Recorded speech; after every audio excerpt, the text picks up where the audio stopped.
اپنی سرزادوں میں ہوتی ہوئی نظر آئی، لیکن حقیقت میں اگر وہ کلمہ پڑھ لیتے ان کی سرداری ختم نہیں ہوتی تھی، وہ اور اونچا مقام والے تھے. لیکن کامیابی کا عالم یہ تھا کہ انہوں نے یہ سمجھا کہ اگر ہم حضور کا کلمہ پڑھ لیں گے ہماری شان کم ہو جائے گی، ہمیں ماننے والے کم ہو جائیں گے. تو رب تعالیٰ نے ارشاد فرمایا کہ وَلَا تَلْبِسُوا الْحَقَّ بِالْبَاطِلِ وَتَكْتُمُوا الْحَقَّ، کہ تم لوگ جب تم سے نبی کی صفات پوچھی جائے، بڑے لطفان ہمارے لطفان اللہ کے پیارے لگے کہ ان کی صفات جب تم سے پوچھی جائے تو تم یا تو کہتے ہو کہ یہ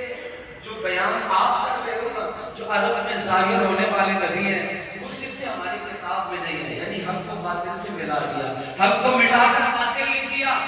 لیکن کبھی کبھار تمہاری بدبختی اس مقام